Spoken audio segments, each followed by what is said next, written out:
go. Reversing now, and action!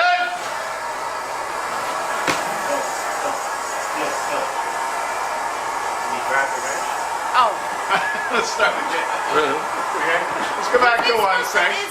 Dude, I give him time to get that out. No, that thing stays in there all the time. Okay. And that's why you don't. Like I'm trying. Action! Chuck him! Chuck the punch! 2, 3.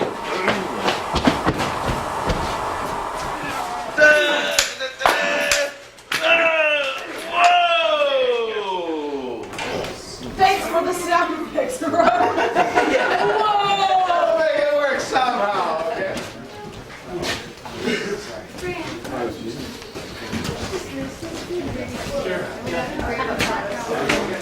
I'm not kidding.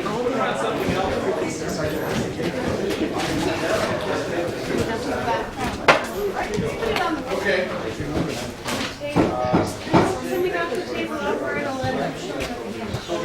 Get in. You stabbed him a couple times. Maybe on the third one or something, you changed it. There you go. And then like that. So then when he grabs it, goes, whoa, off like that. Okay. 168, take one. A marker. B marker. Crap, boys. Oh, thanks. And set. And action! Shit. Like a commentary. Life and death situation now. You just save their life, right? Yeah. On action, it's like, and then, right? Like that. You know, otherwise, like, okay? So Yeah, just gotta swipe them Yeah. hard. Okay. I mean, it has to be like that. And then you pick this up. You pick this up, and you go, ah, the fuck. Imagine, you are trying to save that to wounded person. Alright? It's not like just, you know? You got every single one, you got the damage. Every single one. Every single one. It's not like this, just doing the motion. Okay. Okay? Hit them hard. Make it believable. Yeah. It's big energy, guys. Here we go. And action!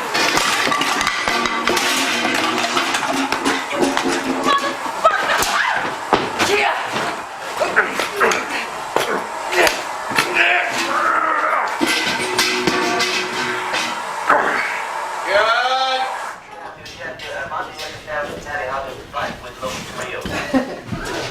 Ronnie, I don't want to hurt him. All right, I'll hit you then. 168 apple, take one. A mark. B marker. Tell me where I'm Set. And action!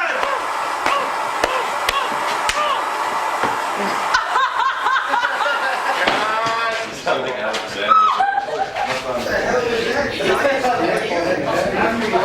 One extra beat. Bring it right on. I'm like, Yeah, she knows. She knows. Go again. Here we go. hi, Ronnie.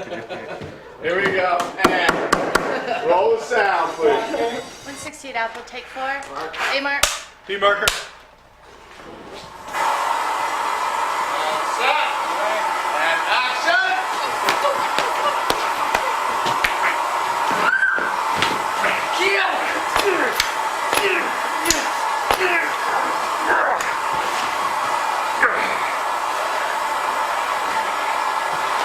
Good. Check the game, guys. I told y'all. I told you, didn't I?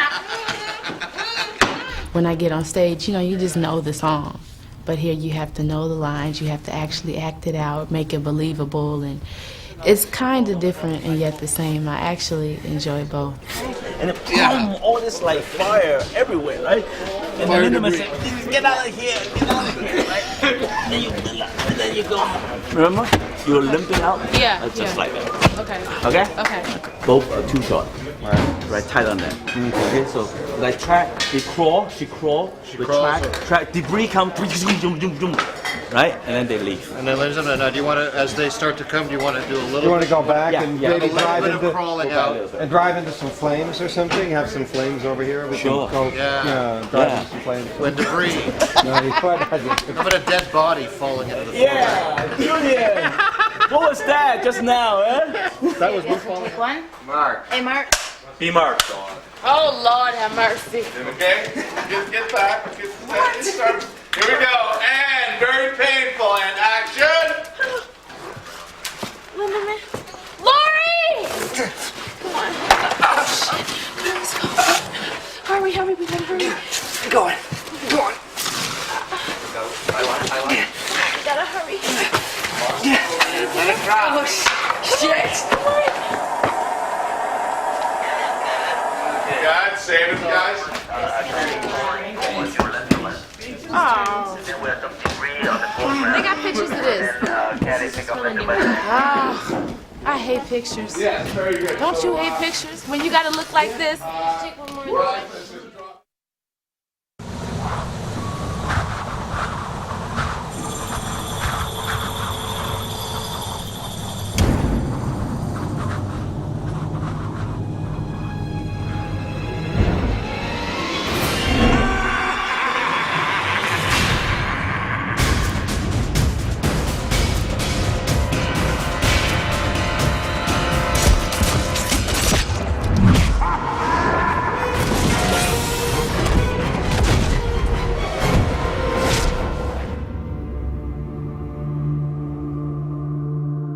Freddy and Jason are pop horror icons. They've been around our culture for almost 20 years, and each of them has become a symbol of all those things that collectively we as teenagers and then as adults are afraid of, so that they are the sum total of our current pop boogeymen. This was always in the air, the two biggest boogeymen in town. Well, this concept is not new, and I think New Line took it and said, let's do the contemporary version of the meeting of two ultra villains. Freddy versus Jason is something that it's an idea that I came up with putting the two of them together almost 10 years ago. Paramount did at one point approach us, or we approached them with the idea of trying to do something, and they basically wanted what we wanted. They wanted us to license them the rights to Freddy Krueger and go off and really make their movie, which we were not anxious to do. So eventually Paramount lost whatever rights they had, and Sean Cunningham, who has been a friend of mine for a long time, approached us and asked us if this was something that we wanted to do. At the very beginning I said, gee, this could really be a good idea, but now that it's all come together and I finally get to see it, I say, this is a great idea. It really works well. The idea kind of languished because it was difficult to find a production executive within New Line, up to and including our head of production at that time, who really cared a lot about it. When we changed our head of production, we renewed this imperative to Toby Emmerich that we got to find someone who's going to get behind this, and came up with a somewhat unlikely candidate, but we had this wonderful woman, Stokely Chapin, who likes the genre and could really jump in. I had worked with a producer before and produced I Know What You Did Last Summer, and so I loved horror movies, and I always felt that they were, sort of a way to always find an audience, and that people are always going to love these movies. And 7 years ago I heard the idea and I was like, genius, like that's perfect, like what a great event picture. And then 7 years went by, and by coincidence, and I'd always wanted to work at New Line, but they called and I came over, and then I got Freddy vs. Jason as a project, and to me it was just meant to be. Well, I've sort of been in bed with Freddy vs. Jason since 2000, since the millennium. I think I was sort of made my deal back then, and we've gone through several directors and several incarnations on the script. We were somewhat stymied by trying to get a script together that really kind of made some sort of quality narrative sense, and that's what held us back even after we had all of these sort of two characters in place. There had been a million drafts before, I mean literally I think 17, done by 12 writers. 70% of them probably were rewrites on the same story that all involved this cult called the Fredheads. and then Jason gets resurrected through his heart being thrown into a lake. So most of them were with that same storyline with a girl named Lizzie. I was on a plane about 2 glasses of wine down last year, flying to London, and I met one of the executive producers of one of my favorite shows on television, King of the Hill, and he'd even done a draft of Freddy versus Jason, and he told me all of his gossip and his take on it. We worked on another project for New Line, and they brought us in to kind of pitch our take. And I knew that it had been in development for like 10 years, so we just came at it a little bit differently, I think, than the rest of the people. We didn't really go to the histories of the characters and that kind of thing. So we wanted to take both histories and both characters as they were in the movies and then start from there. Yeah, exactly. That was sort of, you know, our original take. Keep it all intact.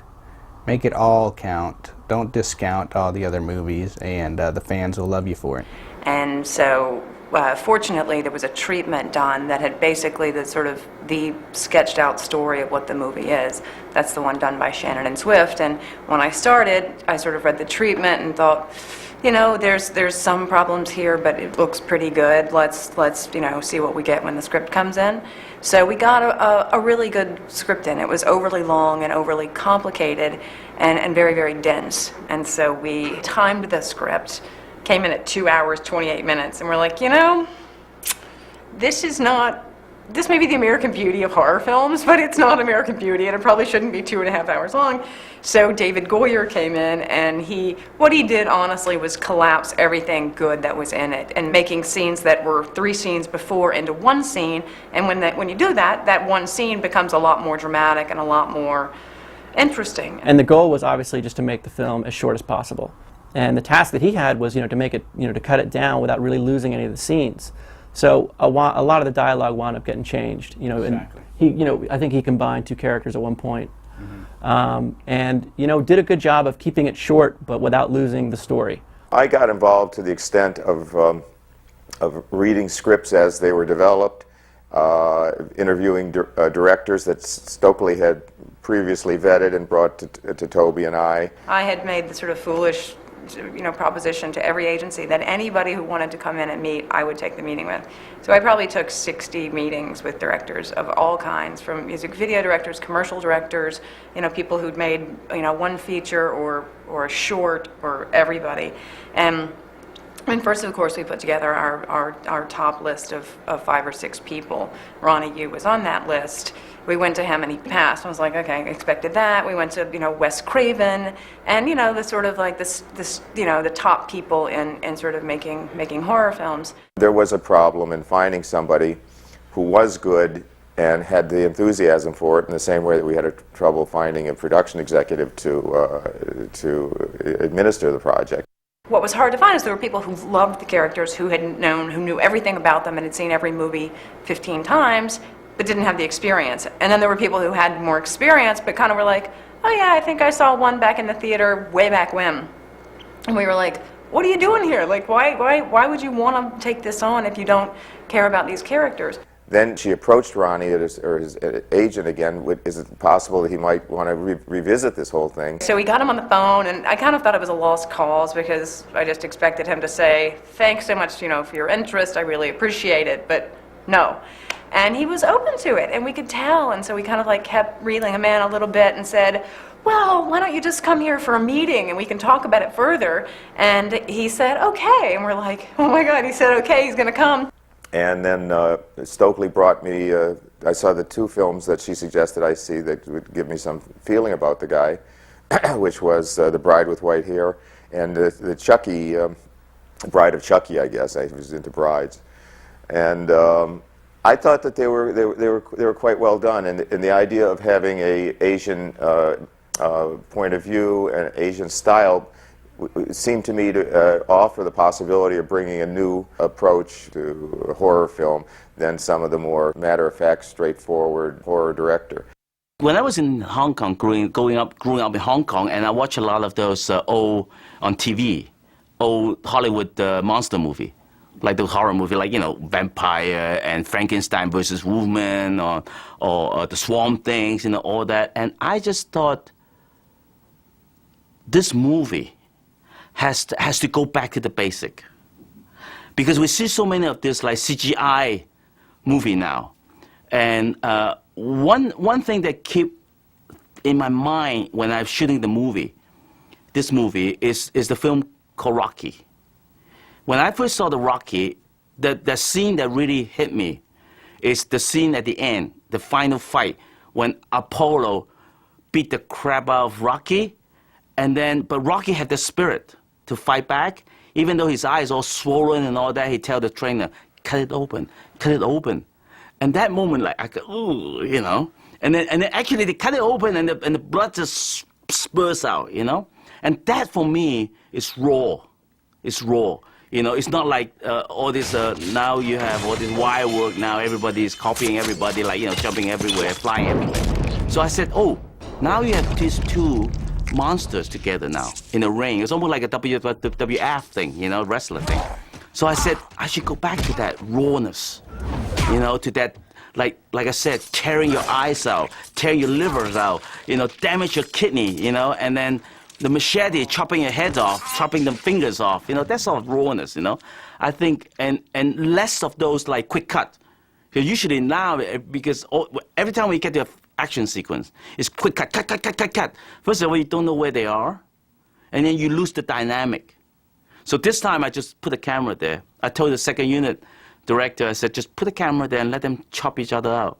Like in a chopping board, you know, go, go, go, and then blood going everywhere, you know.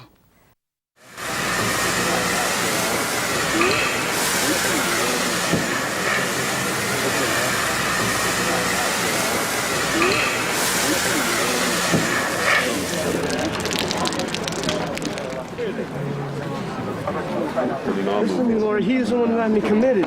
Oh, God dang it. You see, you didn't understand. You still don't. Oh, we'll be wide enough. Okay, and let her go on that side. And then we'll put the other camera. Okay, you know, behind you, you're protecting. Exactly, you're protecting. It's not just a movie now. Okay. Boom. Okay, go inside. I'm taking you back to Western. No way. No, I've been shooting movies for a long time. You know, making a good movie, I know how to do it. In the beginning, I was hired to make this movie, and it's something that I wasn't too familiar with, and so I learned. Get out of the van! Get out of the van! Dad, what are you doing? Where were you? I've been looking all over for you. Get away from her! You're in a hell of a lot of trouble, you know that? Yeah, like I give a shit anymore. Get in the house. You didn't understand. You were confused. You still are. Stop it! Stop it, bother me!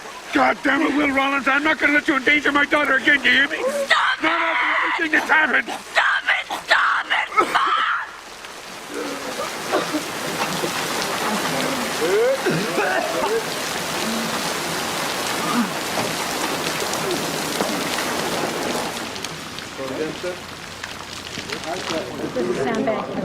So we're gonna do the whole bit. Just Monica, we're gonna do the whole bit, right? Like here, and then we jump into the next scene. So like after Kia left, okay, give a moment, and then the rain will start, right? Give like a couple of beats. Let the rain start. I have to close the window anyway. This whole process, this movie, for me, it's like a journey. You know, I do studies, I do research, I talk to people, and then realize, wow, this is great, you know. And then I start to get afraid, fear of what? Fear of like to not disappoint the hardcore audience. Ronnie he has a strange popular culture sensibility, and he doesn't necessarily articulate it. It's all in his visualization, but he is as young and as vibrant in that kind of way as you can be. There's a scene that's in the movie where in the cornfield, and you know, he flips the guy's head around and pokes him down. So Ronnie Yu was in the room with Bob Shea, and he starts to get up and act this scene out with Bob, and so he steps on Bob's toe, and he goes, and like to Bob's head, and I'm like, oh my God, what's gonna happen? And then he pushes him in the chest, and I was like, okay, there goes Ronnie's job, like that's, and Bob laughed. Well, Ronnie's a lot of fun, and he's got a lot of energy, and you know, I remember this one time we were literally in a conference room for, I'm not exaggerating, 10 hours? 10 hours. And you know, Damien and I and Ronnie were like acting the entire script out, like scene by scene. I remember like being on the floor, like, you know, acting out the bed kill for him and like how we saw it and how he saw it. And I mean, it was a great experience.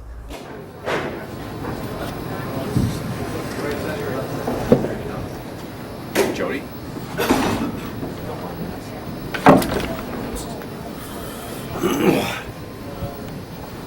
Oh, hi, Julian. How was Hi, the Ryan. day? How are you? I'm fine. How are you doing today, Oh, I'm Ryan? very tired. I Yeah? need sleep. Okay. I need 8 hours sleep. Now I'm getting 2.5. So I'm in a bloody mood. Straight away, straight away. Like that, huh? You need to put blood all over his back.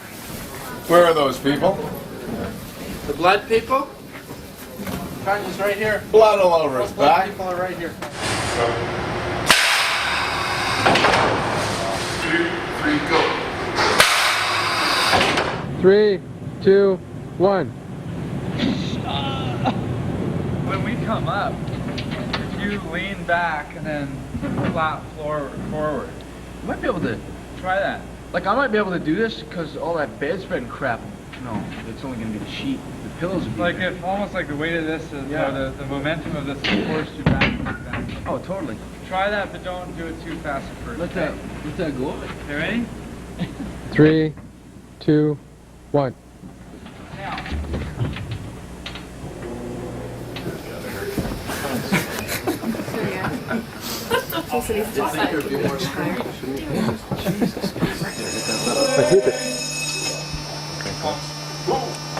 Sounds beating.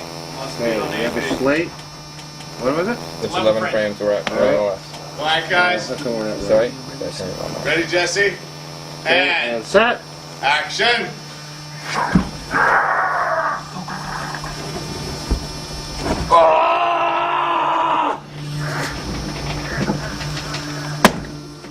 We're gonna go into the inner sanctum of the shooting set. Come with me.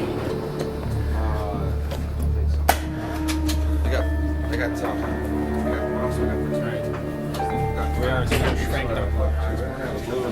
To the window, please. Not the one in the bedroom. Here we go. Lightning test! Go, Dean, go. Yeah. One more time. One more time. It's got to get down right on the floor there. Yes. Perfect. Set. And action.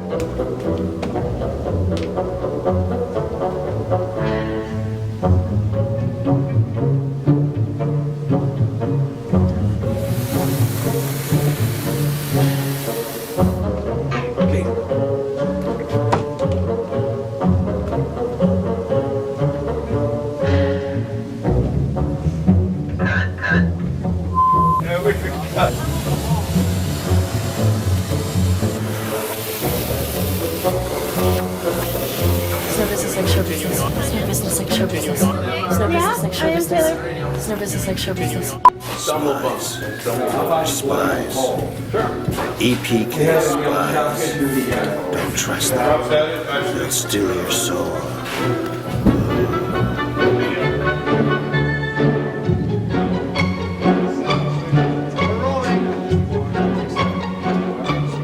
And set. And background. And action. Every day it's the same thing. It's like one of those fucking fruit dogs that keeps humping your leg.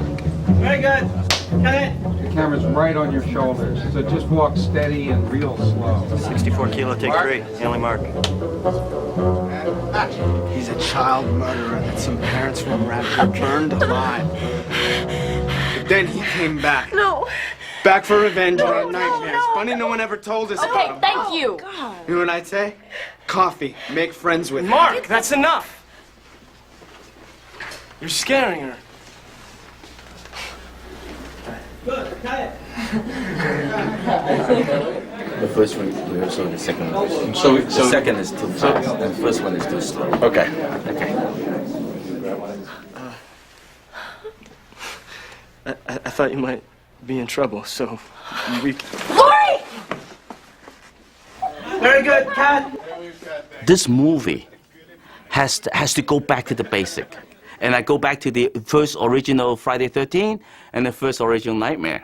You know, I said, oh, this is the key. So from then on, so I'm so like a samurai, like, you know, my vision is like a samurai. Okay, this is it. This is the only way to make this movie. So here's the timing of everything, guys. As soon as Lori goes down and everyone goes to her mark, Brendan looks down, then looks up and sees Principal Shea in this pane of glass right guys need to move right here. Like that, good, okay?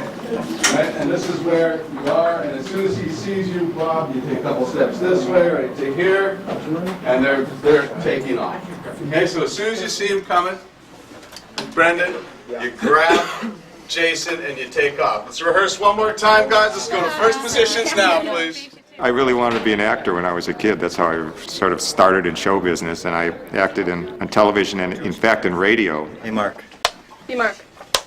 I would have become an actor, actually, but I saw myself in too many productions where I was awful. So I decided to get behind the camera, or even be way behind the camera, and started New Line instead. And background, and action. Help! Someone get some help, you asshole! Let's go! Lori!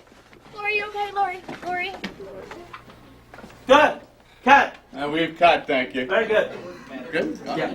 Okay, Julian? Good, thank you. Yeah. Hey, Marker.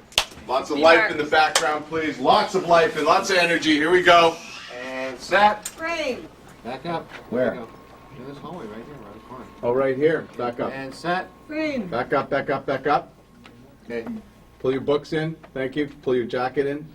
Thank you. And action. Mark, Will, listen, we got to talk. No, take it easy. Take it easy. Nobody wants any trouble around here. But look, the important thing is that you guys are safe. And why don't you come with these officers? We'll take it back to the hotel. Cut. Hotel again. You can't get away.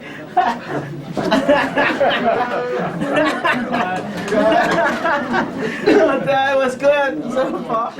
The hardest part, I think, with horror movies, when I first read it, I sat there thinking, how am I going to, like, make it not look cheesy, not like, now you're in the real world, now you're in the dream world, and all of a sudden you scream, and it's like, most of the stuff isn't very, it's really hard to get it, make it believable. Is that it?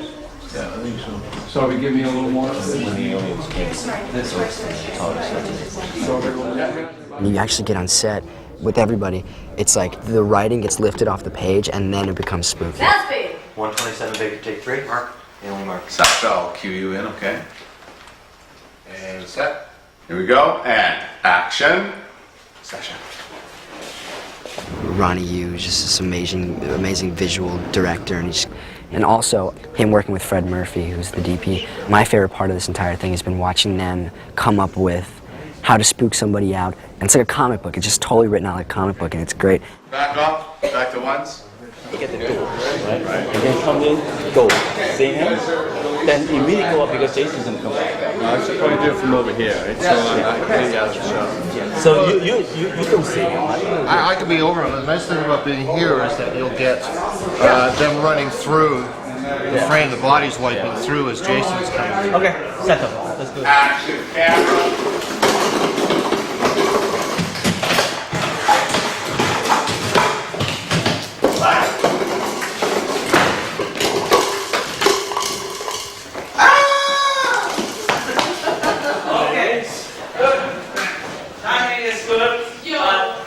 No cancer. It's not Jason. This is like Ronnie Yu coming through. That motivation is there. It's like Jason uses that body to open the door for him. So it's like, it has to be like. When Jason throws Officer Stubbs through a glass door. And it was so funny because I was really scared that scene, and Ronnie kept telling me to calm down. He was like, look at you on camera, you don't have to act scared because you are. And he just got a kick off of that, and it was fun. That's one of my favorite scenes.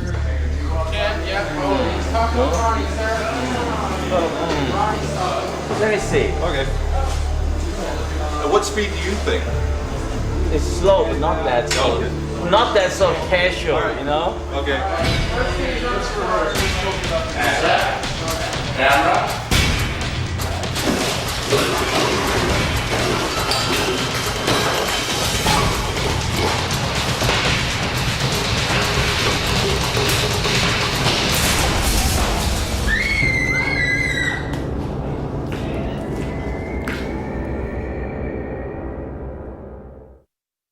I think the most important thing is to find the look. Is to find the look of that. How do you make a dream world? Not like so dreamy that it become like a fairy tale or fantasy. you know, because yet it has to be scary, it has to be eerie, you know, and yet in the real world you still have to be eerie and scary, but you have a different look. You have the realistic look. In order to separate dream world from reality, we've actually made it reasonably obvious in most instances. In places like Freddy's hell, you're instantly aware that it's a completely outlandish place to be, and the same with Jason's dream world. These are places that couldn't exist anywhere.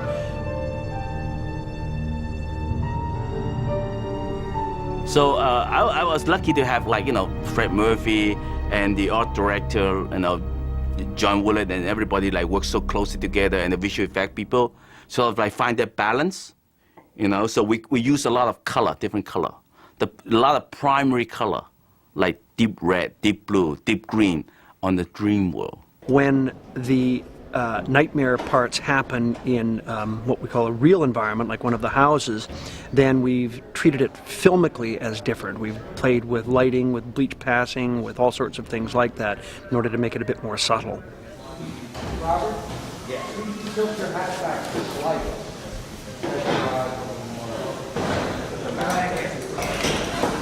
Freddy Elvis Krueger. Here we go, and roll sound now. Rolling. B marker. And set. And action.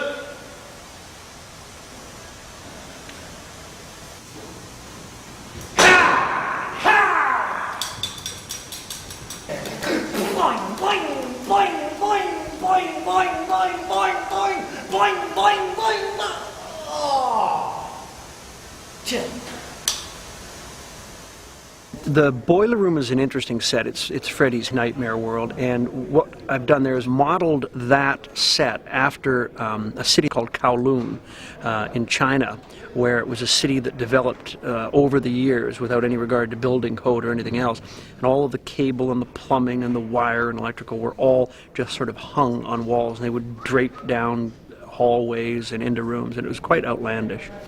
So the set was an existing boiler room, and we've added tons and tons and tons of cable and wire and boilers and all sorts of mechanical and electrical stuff, so that it's absolutely crazy in there, and then painted everything with 5 different coats of paint in the sort of rust and fire range, so that when the light hits it, it has this very deep texture to it.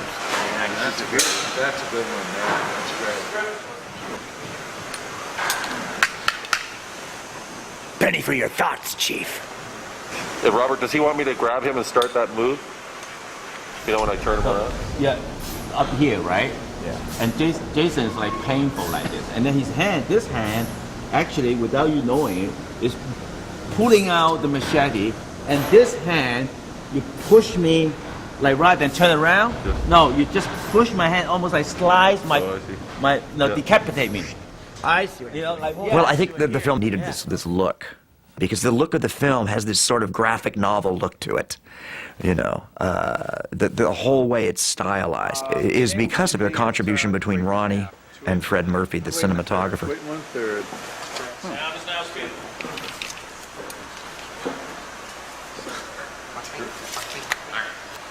Okay, we have speed? Yeah, pull this slate up.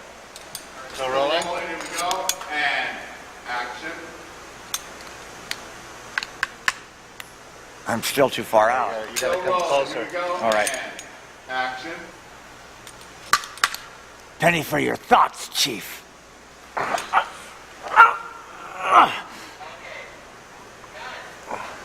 Okay. All right, I thought we were going to catch his dialogue, his improv dialogue at the end. So do you want him to go set and action? Penny for your thoughts, Chief. Oh, scary. Okay, we've cut. Thank you very much. Okay, that was our first really Roll good it again. one. Here we go, Try and one roll more. the sound, please. What's interesting about the production design on this movie is that we have decided to not treat it like a normal horror film. We've decided that we actually want to make all the sets and the costumes and everything else very real. so that when scary stuff happens, you're really not expecting it at all. But when he falls? When he falls, it's still not green. With Jason's dream world, to differentiate it from anything else, I've used watercolors because that's his secret fear. We're gonna have like he hit, right? He hit, he fell, right? And then we have the second unit have a shot of the bursting, right? Oh, that should be sort of red, yeah. Red. So when we cut back to Freddy getting up, it's green, right? Okay. What did he see? We can just jump back. You see him through the water. Yeah. Right? And then and then through the water. Reverse again. Reverse. You see Jason come up. Whoop. Looks up. Through the waterfall. Through the water, right? Come down, and then go back to Freddy. We can clear, and Freddy's eyes go. Fantastic. You can shoot reverse magazine, and then have Robert try to walk backwards. Like I'm walking out of it. You know what I mean? To shut off. No, so he's dry. It's dry. So it's like there you go. It's like the water sort of like part. Yeah, but the water will be going up. Yeah, going and then as it goes. So we have to time this, but try a couple times. I had to like yeah. It would be like. So we do this from the side. Yeah, from the side. Okay. Let's put some dust on him. Let's put some dust on him. He just came up from that boiler. 135 Utah, take one. Mark. Hailing mark. And set. Action, again. Come on! Come on! Come on! Come on! Good. Yeah, cut. Yeah. I swung the machete at the water, made contact with water. Exactly. Good. And then you try again. Yeah. Great. Okay, good. And then try again, and then sort of like. You want 3 times? 2 times. And when I said lower, really low, lower down to like non-threatening tones. Okay. Let's try again. 10 3%. Yeah. Yeah, it wasn't right. There you go. No. It's just the chin thing was there. Go again. Come on!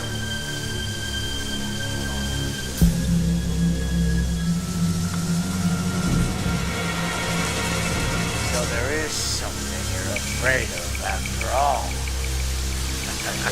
The most fun I've had in the sets on this movie would be split between, I think, Jason's world and Freddy's world, because they truly are nightmarish environments, and they're the kind of fun stuff that make it quite unique visually. There is a big exterior wherein I've built a house that's at 45 degrees and sunk into the swamp, and there are around it all sorts of heads and arms trying to get out of the ground. So the other one was. So we got a total of 3. Okay, so we're there. One Okay. player plus 2. Okay, can we just...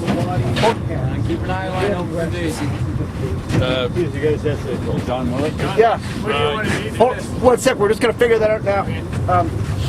How far do you think you want him to walk? And that will determine how far we put the platform. You could either have him come around this way or from shore. It seems, I guess, like he's got to come from shore because why would we walk around the back? So, but you're not gonna want to have him walking all that way because that'll just be. Let's go straight back from where we are, more or less. That gives us a 3/4 onto it for start, okay? Yeah. So Charles, we're gonna need about 30 feet of platform. 30 feet, eh? So it's all shallow water, so no matter how far it goes. No, it does. No, he's on a steel platform. We'll just extend the steel platform, but it does get deeper. But What you suggest, the light come from so yes. it could be that dormer window Okay, there. the Yeah. dormer window, okay. So we have to put a battery like this now. What we could do is put a white bounce in the back and then just hit something like that, and it'll pop through. Yep. And before we go, what we'll do is let these guys see the back of it so they can see their access. What do you think of the mud, John? What did we do? I think the mud's going to be fucking brilliant. I love the mud. What it's going to need is a lot more greens, obviously, but that's a great base. Well, we got lots more to dress it. We just Oh, no, I know. As I said, this isn't dress. This is just a base. No, I'm waiting for you. We've been waiting for you. Oh, no, wait. That's right. That's enough. Cut it out. My math isn't very good early in the morning. What do you think, Fern? Boon's not happy today. Boon's spirit is bruised. Get that? 3 rings? Yeah. This movie, as with most movies, the set construction, if it's carried out correctly, that about 20 minutes after the director yells cut, the whole set will fall apart, because that means that we haven't wasted one nail or one piece of wood in order to achieve the scenery. On a couple of instances we actually have very, very big fires, and you can't use burnable materials, believe it or not, when you're staging a fire, because then take two becomes a bit of a problem. So what we've done is things like the dock, which you'll see in major fire near the end of the movie, it's actually made of steel and a product called hardy board, which is inflammable, or flammable. That's always a funny one in English. And it's all piped with propane pipes, so we can control the fire all the time. And that way we could use it as many times as we wish without risking the whole thing burning up. This film is different than others I've worked on because A, it's a big horror film, and I haven't done a lot of those. I've done similar things like Halloween H2O and Final Destination, but this is the first true sort of slasher horror movie I've done. So it's very different and challenging, because in order to make it interesting you have to do something different, and how to separate it has been the fun part.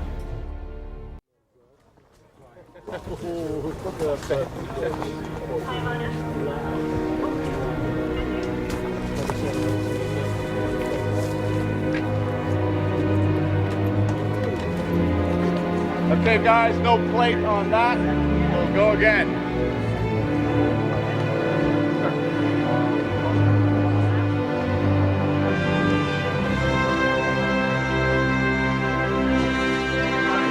Here we go.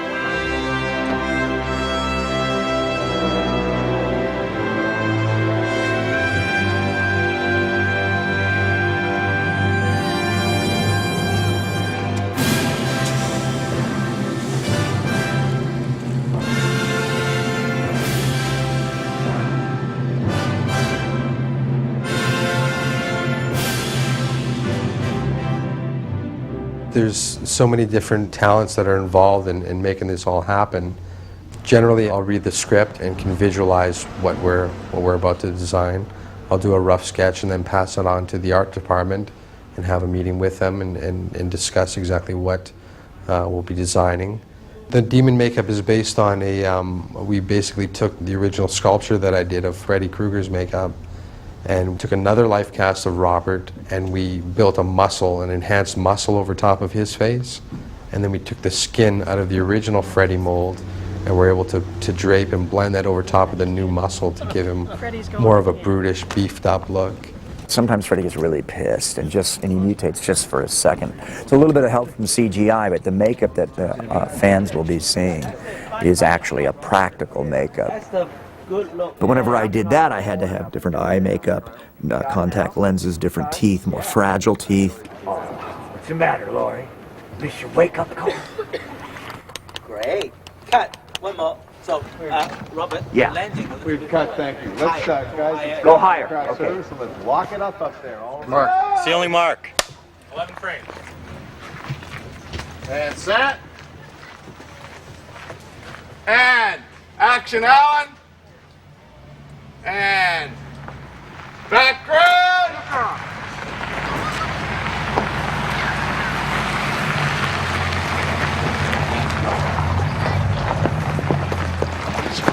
Get around him, kid.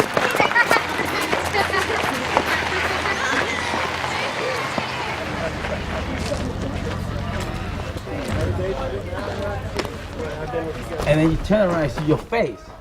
So I should be in shorts and a little counselor's t-shirt. Yeah. Well, Yeah.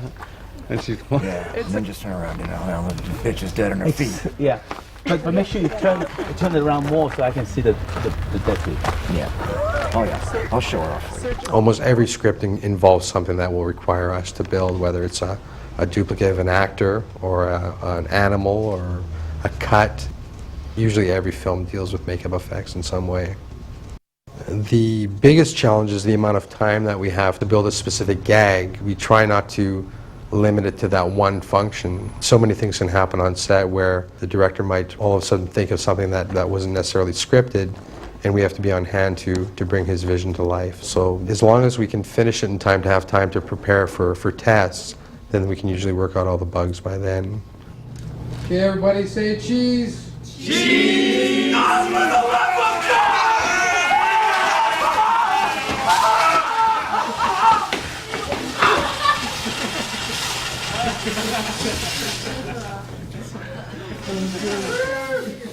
For Freddy's makeup, we're using foam latex, which has been the norm for many, many years. It's durable, so there's a lot of scenes where Robert's in the water or near water. It's evolved over the years. Now it's they wouldn't have been able to do a single piece this large a couple of years ago because the foam latex wasn't as strong or as fine. And I'm not sure if all of this is lined, Patricia, with a nylon. We removed that, and then the rest would be the back of the head. And it's lined with. It's like a stocking material. Yeah, it's like a nylon, which is also a new addition to the. Just to help for the pullover, because you have to pull over the head and the movement of the neck. We would have never been able to do that before. It would have stretched the piece.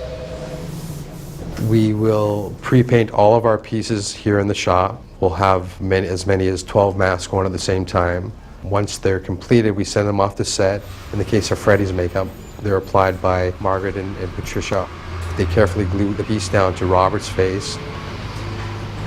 Every millimeter of skin that he has adhesive put on it, so the skin is very, very form-fitting. The foam latex actually breathes itself. It's porous by nature. But if I work outside, strangely enough, it gets really hot inside the makeup because the sun is overhead, the heat source is overhead. When I'm working on a sound stage, or if I'm working inside, lighting is generally from the side, and I never feel like I'm hot. It's great in cold weather, the makeup, because I'm warmer than my ears are warm when we're on, because we were on Jason's turf on this film. We were out at his lake a lot, and it was cold, and I was fine because my ears were covered, And then once it's put on, after a 3-hour process for application and another hour for removal, we bulletproof the whole thing with a sealer, and a lot of the maintenance is carried through by the makeup artist, and also Robert being aware that he has a foreign material on his face, and he's very good with the material, and he doesn't eat greasy pieces of chicken while he's wearing it, or corn on the cob, or he takes very good care of his makeup. Go ahead, tell him. Keep the cameras on. Tell him what you just picked off me. Some Lint East. He had some Lint Eastwood on him. I always believe that in a scary movie, you got to have humor there. Sort of loosen up the audience, and then you hit them with another scare. To put all this puzzle together, it's very difficult. It's almost like impossible. But I was so lucky that I was able to bring a good friend of mine who's been my DOP in Hong Kong for 15 years. And he's like a DOP/director. And his name is Poon Hang Sang. And because he and I worked on a lot of action movie before, so we understand, what is required. And so that really helps me, because I have sometimes had to leave one scene for him to shoot, and then I have to come in to do the close-ups, of the actor. That means I have to really trust him. So I think the tools that we use is two things. We spend a lot of weekends, in my hotel room, and then work out the routine. Because he himself is a very sort of expert martial artist. And then in Hong Kong, we always do the same thing. We sort of work out the routine, how to block, how to kick, how to fight, and all that. And then we have a very good storyboard, a drawer, and then sort of illustrate, so that throughout the weekend we work out everything. And then he go out and just execute. And that way, first of all, I have the trust, and I feel more confidence, more relaxed that, okay, it's all on paper now. It's done. It's good. We sort of test it out already. Okay. We ready? We have speed? And light him up. He's lit. And action! Action! Ready? And turn left. Bring up flame pad. Bring up flame pad. It was a new twist on a full burn that I had never done in the past. Bring up the cross. Glenn Ennis, who doubles Ken Kersinger, who is Jason, had to walk probably about 75 feet, fully engulfed in flames. And what the problem that presented to us was he became blind after so many feet.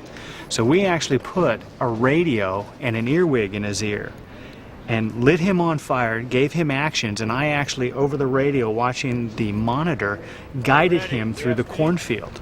He would get to a certain mark that I had penciled on the screen, and I would say, veer left, and he would veer left.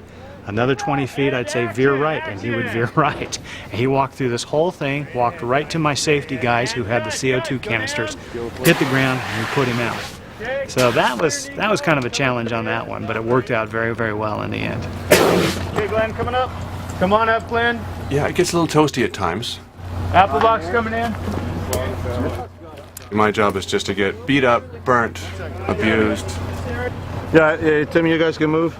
Jason gets no respect, basically, even from the kids he later kills. They should know better by now.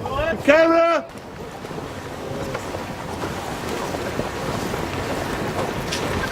And reaction one. Boom!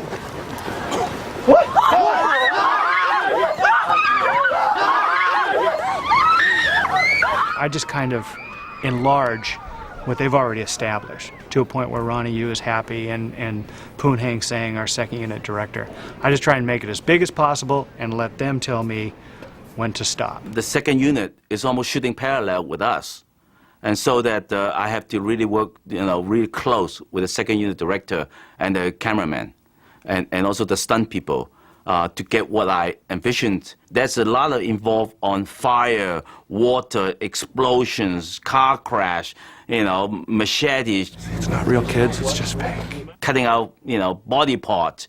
And all that different part, require a lot of precision, designs. And so that the storyboard is really help. And also the second unit director been working with me in Hong Kong for many years. So there's a trust. It's very, very, very important. What's it? Okay, that's the 65. That's the wrong lens. 32. 32. We're getting a little boxed in here with a guy on fire killing 3 people with a machete. We need to keep so much space. I mean, he's got a radius of 8 feet. We're just encroaching now in the back. Where you want the space where you want.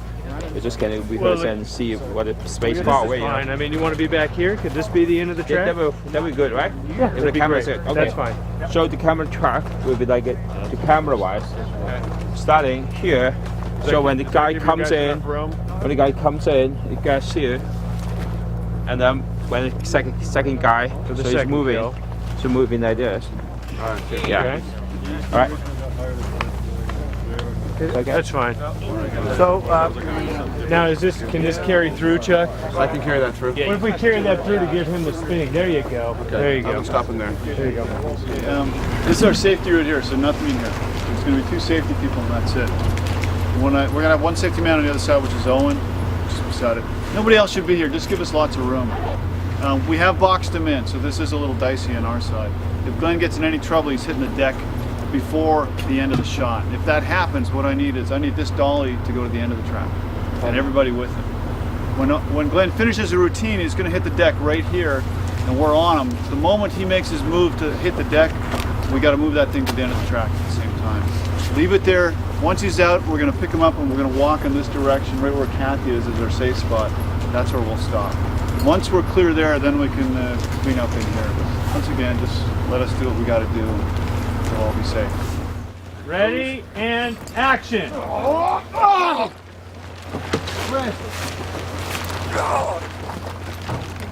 Ready and swing. There. Sorry, Jesse. Shuffle left or shuffle right, Glenn. Hit you in the beer and cut.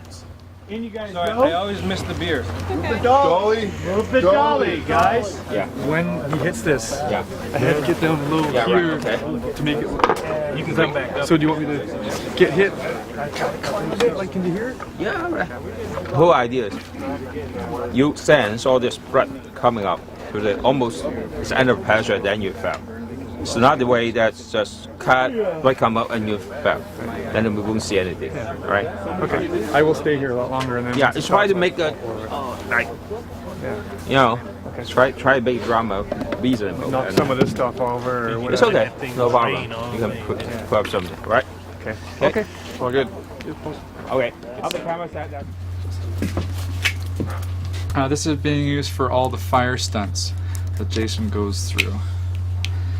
Thickening up some areas in the mask just to make sure that the stunt doesn't have any problems with any hot spots on the mask. This is a silicone mask. When the masks are actually put together, the Nomax hoods are embedded within the silicone, so it's just basically double the protection.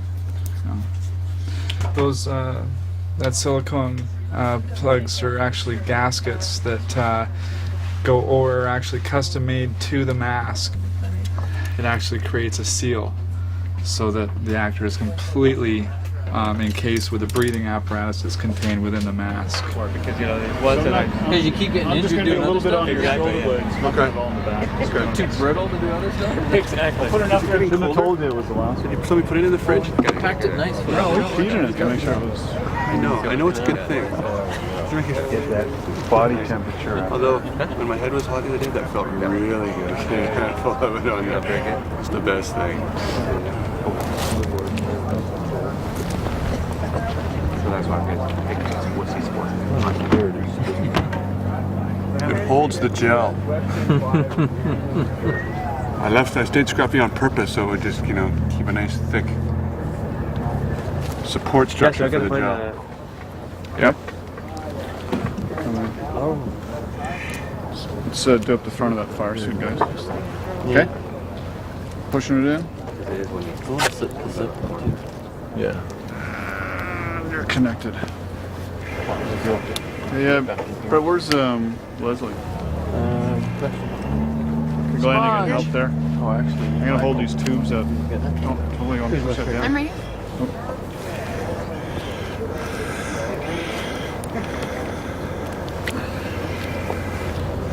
Just get my hand in there.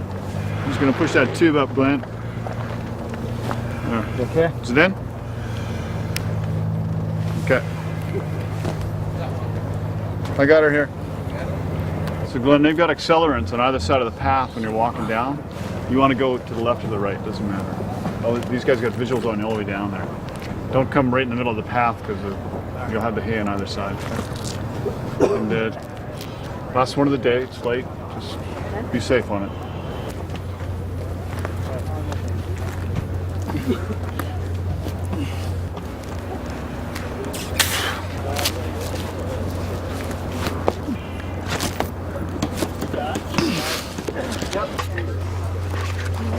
They're here. Let's use them. Careful, will you? So did you get the carpet turkey at home? Oh, there's no. What did you just paint it? What did you just paint it? Oh, this is just. This is spray glue. We're just tacking down the wardrobe so it doesn't come loose, and so you don't see the edge of the prosthetic.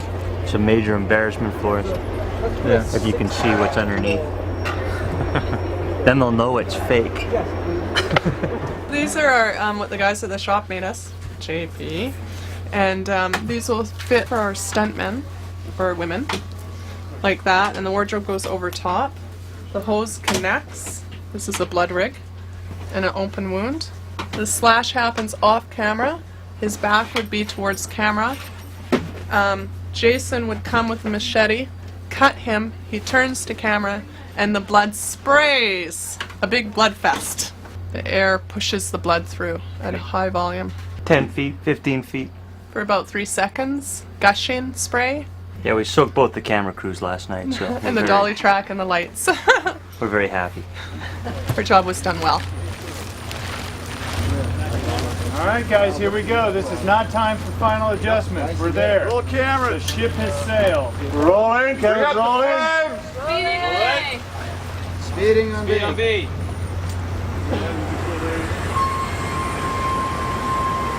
Out. Here we go, and lighting. Ready, and action!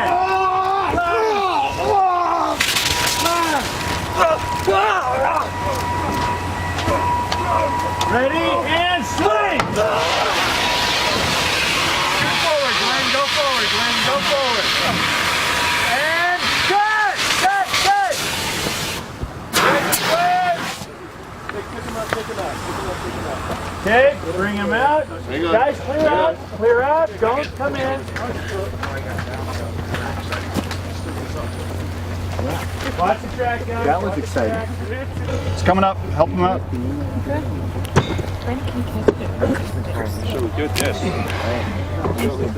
Very nice, Glenn. That was the last burn scene with Glenn Innes, ladies and gentlemen. Very nice. Good on that one? Burns in the eye is worse than actual fire. I'd rather have fire in my eyes than any more of that gel. Not to say that wasn't fun. So, as soon as you gathered your thoughts, shower, and then come on back. If you need a shower. But now you're into, now we're into mass carrying. Yeah, okay. With the exception of helicopters and aerial work, we've basically done the entire gamut of stunts. We have done fire work, we've done car work where we turned over a old Chevy van. And action.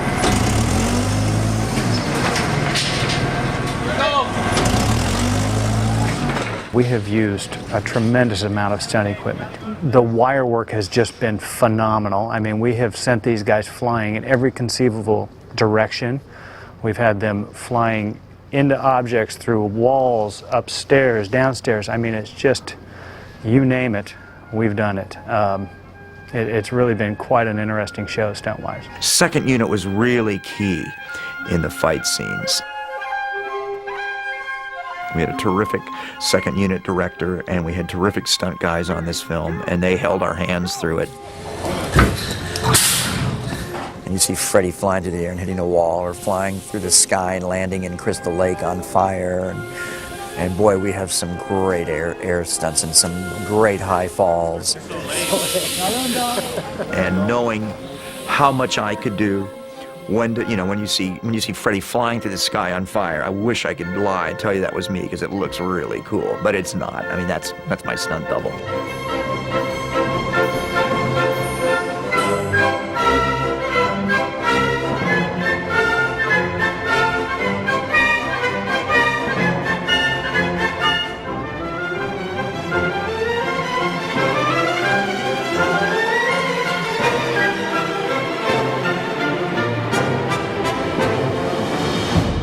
Great stunt double in this, and Doug's really making me look good. I really credit the stunt coordinator, though. I mean, we had the idea of the construction set, but I believe that it was his idea to come up with the swinging, whatever the hell that is, cement mixer, and it really worked as sort of a, it's like whenever you needed a big knock, here it comes. We physically put Robert Englund on that and swung him around, and he had a blast. We lowered him down, got him back on his feet, and he was giggling the whole time, so. I've never worked so hard in my life, and I'm an old dog now. I mean, I surf, and I can do everything once. And what happens on a set? Sets are very macho and very male, and you try to get out there. But in the case of this film, I mean, I wore the wire. All the underwater stuff is me. All the water stuff is me. The challenges here was basically taking a show like this, a show with this size and scope, on the road and doing it here on location in Vancouver. I've had a lot of help from my co-stunt coordinator, Scott Attia, who's just been a tremendous help, helping me find local people, stunt people, talented, were the right size. He's been such a help in that area. And then my stunt rigger, who's been in charge of putting together all my wire work, has been Kurt Bond, who's also from up here. And I've just been totally impressed with his work, with his equipment, and the things we've ended up getting on film. I've been just very, very pleased with. So Deb, what I'm going to set the ratchet, and I'm going to give you a count. 3, 2, 1, go. On go, I will fire you. Okay. Turn around, you're behind you. See how everything is behind you? Right. The guys are going to hold the mats up like that. I'm going to try to put you right into there, okay? Okay, sounds good. So for the What's first the one, well, we're just going to dial it up. It's turned right down right now, and then we're just going to dial it up. Okay? Excellent. Cautionary steps vary upon what type of stunt we're doing. If it's a high fall, then we're bringing in porta-pits, airbags, boxes. With ratchets, what we'll do is when Freddy or Jason or one of their many victims go flying out of frame or to a wall. During rehearsals, we'll actually put pads up against the wall and along the floor, and we'll show all the camera guys, exactly how they're going to go and how they're going to fly, and we'll just pull those pads out for the actual take on film, so that way you can actually see them hitting the wall and the impact. Right before you go, 3, 2, 1, go. Just give me a little hop so that you're up in the air. 3, 2, 1, go. So that you're on your way up on go. It just gives you a little bit more of an arc as you fly. Okay. You know what I'm saying? Yes. But these first ones, let's just get the pressure down and just get you to the pad, and then we'll start fine-tuning little things like that, alrighty? Okay. There we go. We're doing some rehearsal, so we're gonna let her down with this. Yeah, just let her go into it, you know? So, Guys, we're getting ready to rehearse. Well, we're gonna let her down, right? Yeah. all right, Deb, ready? Yeah, ready? Here we go. Yeah. Ready, guys? Yeah. 3, 2, 1, go. Good. Okay? Yeah, drag. That's what I meant about the drag. Yeah. It feels great. More pressure. I like it with more pressure because you get off, you go faster, it's more air, it's all good. Ready, Deb? Ready. Here we go. Ready, Darren? Hey, Ken, eyeball the top of this tree for me, will you? Okay. We were really blessed on this show with Ken Kersinger. 2, 1, go.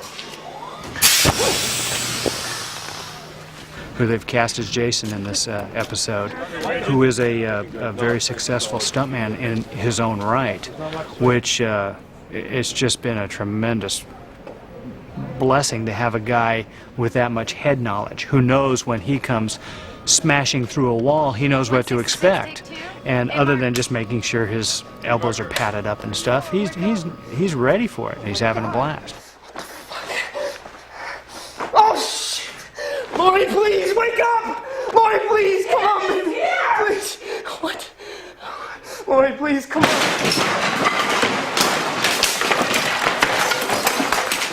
It's all playtime for me. Cut! Are you okay, Jason? You know, it's such a change because my background is with stunt work and stunt coordinating, and it's very serious business. And coming out and playing Jason as an actor is it's just fun. It's playtime. He could get in there and get a lot more down and dirty than I could, you know, although I gave my 2 cents worth. I showed no quarter. Now, let's do it again. First of all, this thing is too fake. Like too poor, like just coming through. You have to cut it somehow, you know, make it less like, you know, like too, okay, it should be brick like this rather than like this. Right. Okay? Alright. He has every shot worked out, and he's so specific about what he wants. I think he has just a really great eye for all these special effects and visual effects and, you know, shots that make things look scary. And, you know, while you're doing it, you just sort of think, oh, okay, this is cool. But I know that he has this master plan to make everything just look amazing. Lori, come on, wake up, please! Come on! Lori, please! Can you hear it, Jason? Yeah, I heard it. Okay, all right. You need to look. Yeah, Okay, fine. As long as you hear it. Good. And then Jason comes through. Jason comes through. And crash. Crash.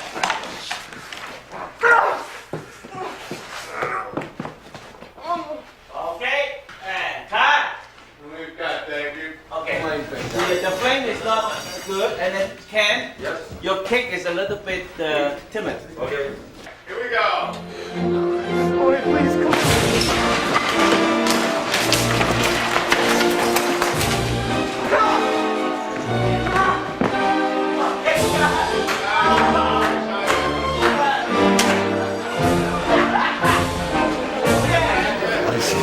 Play camera again for us, please. I'm sorry, something was slammed out of my foot.